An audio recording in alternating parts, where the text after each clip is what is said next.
YouTube channel अनंत यात्रा के morning news में आपका स्वागत है। आज 6 मई है, दिन गुरुवार। देश में संक्रमण की तीसरी लहर आने की चेतावनी। कोरोना की एक और दवा को मंजूरी मिल गई है। सरकार IDBI बैंक की हिस्सेदारी बेचने की तैयारी में है। नमस्कार, आज कुछ इसी तरह की खबरें आपके लिए। सबसे पहले ये जानने का प्रयास करते हैं क्या है मक्का के काले पत्थर की जुड़ी खबर। शपथ के बाद ममता को राज्यपाल ने क्यों दे दी नसीहत, और मराठा आरक्षण पर सुप्रीम कोर्ट के क्या फैसला सुनाया। सबसे पहले मार्केट क्या कहता है ये हम देखने का प्रयास करते हैं। कल मार्केट बंद होते होते बॉम्बे स्टॉक एक्सचेंज का मार्केट कैप 208.66 लाख करोड़ रुपए रहा। एक्सचेंज पर करीब 60% कंपनियों के शेयरों में बढ़त रही। 3112 कंपनियों के शेयरों में ट्रेडिंग हुई। इनमें से 1834 कंपनियों के शेयर बढ़े और 1110 कंपनियों के शेयरों में गिरावट दर्ज की गई। आज कुछ विशेष इवेंट्स हैं जिस पर आपको नजर रखनी चाहिए। दिल्ली के हॉस्पिटलों की ऑक्सीजन सप्लाई को लेकर के हाई कोर्ट और सुप्रीम कोर्ट में आज सुनवाई है। देखते हैं इसमें क्या होने वाला है और ऊंट किस करवट बैठेगा। सरकार ने कहा है कोरोना की तीसरी लहर जरूर आएगी। जी हां, एक बुरी खबर। देश में कोरोना की दूसरी लहर थमने का नाम नहीं ले रही। इस बीच केंद्र सरकार ने इसकी तीसरी लहर के बारे में चेतावनी जारी कर दी है। सरकार के principal scientific adviser Vijay Raghavan का कहना है कि कोरोना की तीसरी लहर भी जरूर आएगी। वायरस का संक्रमण अपने सबसे ऊंचे लेवल पर होगा, लेकिन अभी यह तय नहीं है कि यह कब आएगी और कितनी खतरनाक होगी। लेकिन हमें नई लहर के लिए तैयार रहना होगा। राघवन बुधवार को कोरोना की स्थिति पर एक प्रेस कॉन्फ्रेंस में बोल रहे थे। अगली खबर, कोरोना से NSG के ग्रुप कमांडर का निधन हो गया। नेशनल सिक्योरिटी गार्ड यानी कि NSG के ग्रुप कमांडर वीरेंद्र कुमार झा का कोरोना से निधन हो गया। उन्होंने बुधवार को नोएडा में अंतिम सांस ली।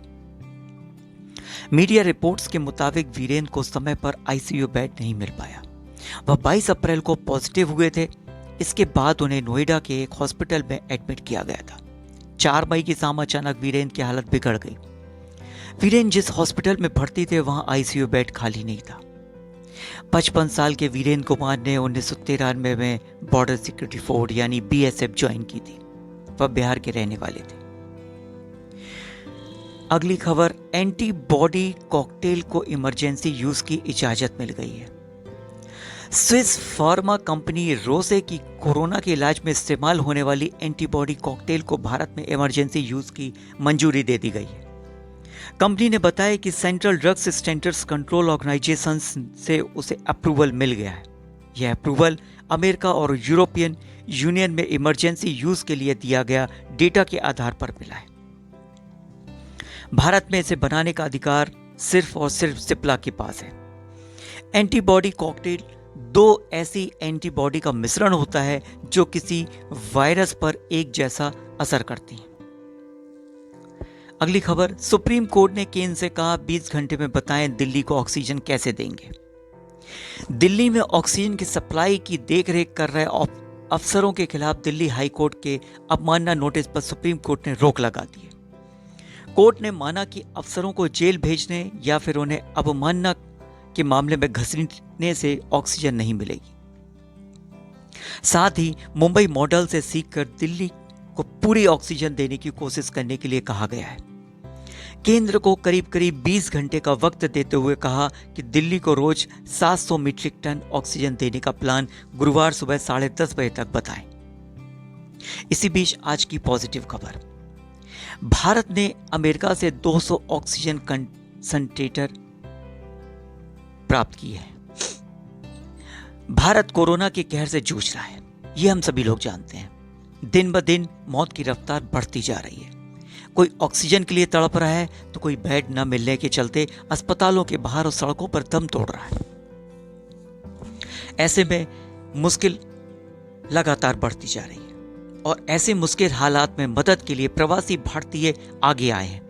वे दिल खोलकर भारत के लोगों की जान बचाने में जुट गए हैं। कोई अमेरिका के लॉस एंजल्स से ऑक्सीजन कंसंट्रेटर भेज रहा है, तो कोई कैलिफोर्निया से भेज रहा है। कई लोग ऐसे भी हैं जो दिन रात सोशल मीडिया के जरिए लोगों की जान बचाने में जुटे हुए हैं।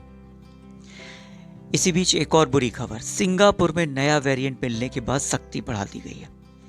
कोरोना वायरस की पहली लहर पर काबू पाने वाले सिंगापुर में दूसरी लहर का खतरा मंडरा रहा है। न्यूज एजेंसी के मुताबिक एक हॉस्पिटल से संक्रमण फैला। ये लोकल और नया वेरिएंट है। इसके 64 मामलों की पुष्टि हो चुकी है।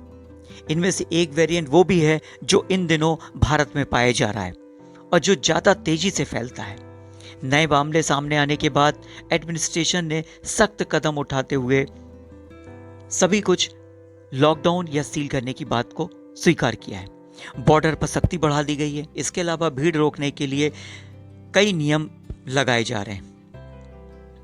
अगली खबर आईडीबीआई से। IDBI, industrial development bank of India, इस बैंक का कंट्रोल जल्द ही ट्रांसफर कर दिया जाएगा। प्रधानमंत्री नरेंद्र मोदी की अध्यक्षता वाली इकोनॉमिक अफेयर्स की कैबिनेट कमेटी ने बैंक के विनिवेश के लिए सैद्धांतिक मंजूरी दे दी। इसके साथ ही बैंक के मैनेजमेंट कंट्रोल को भी ट्रांसफर किया जाएगा। सरकार ने कहा कि सरकार और एलआईसी दोनों रिजर्व बैंक के साथ मिलकर इससे संबंधित लेन देन के मामलों में बात करेंगे। इसका समय भी तय किया जाएगा। रिजर्व बैंक इस मामले में बैंकिंग रेगुलेटर है। एलआईसी के पास बैंक की मेजॉरिटी होल्डिंग्स है। इसका मतलब एलआईसी के पास ट्रांसफर हो सकता है। अगली खबर मक्का से। पहली बार मक्का के काले पत्थर की एचडी फोटो जारी की गई है। जी हां, आपने बिल्कुल सही सुना।